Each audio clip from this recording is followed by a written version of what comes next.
BJP अध्यक्ष JP Nadda ने जिला बीजेपी कार्यालय का उद्घाटन किया। इस मौके पर जेपी नड्डा ने बीजेपी नेताओं और कार्यकर्ताओं के साथ बैठक की और कार्यकर्ताओं को आगामी चुनाव के लिए महत्वपूर्ण टिप्स भी दिए। ऊना में आयोजित बैठक में सीएम जयराम ठाकुर, केंद्रीय मंत्री अनुराग ठाकुर मौजूद रहे। इनके अलावा पार्टी के राष्ट्रीय उपाध्यक्ष सौदान सिंह भी पूरे कार्यक्रम में जेपी नड्डा के साथ मौजूद रहे।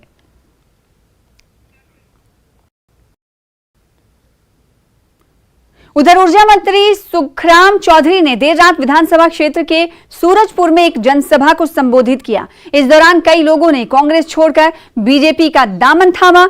इस मौके पर उन्होंने कहा कि मौजूदा समय में बड़ी संख्या में लोग कांग्रेस छोड़कर भाजपा में शामिल हो रहे हैं। पांवटा साहिब विधानसभा क्षेत्र में दर्जनों परिवारों ने कांग्रेस को अलविदा कहकर बीजेपी को ज्वाइन किया है। प्रदेश और केंद्र सरकार की नीति और नीयत साफ है। ऐसे में लोग सरकार से प्रभावित हैं और दोबारा से सरकार को सत्ता में लाना चाहते हैं।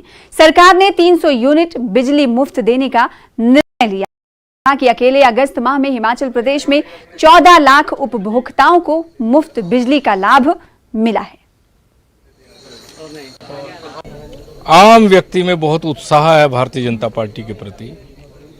केंद्र सरकार की नीतियां आदरणीय जो हमारे देश के प्रधानमंत्री हैं नरेंद्र मोदी जी की नीतियां और प्रदेश में जो आदरणीय जयराम ठाकुर जी की सरकार ने काम किया है, आम व्यक्ति, छोटा व्यक्ति उससे प्रभावित है और आम व्यक्ति चाहता है कि हिमाचल प्रदेश में भारतीय जनता पार्टी की फिर सरकार बने।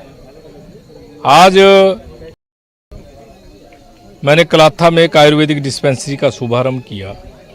उस पंचायत में भी 14 लोगों ने कांग्रेस छोड़कर भारतीय जनता पार्टी की सदस्यता ग्रहण की।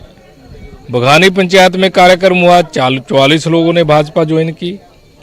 और आज सूरजपुर में जहां पर हम आज खड़े हैं, लगभग 2 दर्जन परिवारों ने कांग्रेस का दामन छोड़कर भारतीय जनता पार्टी की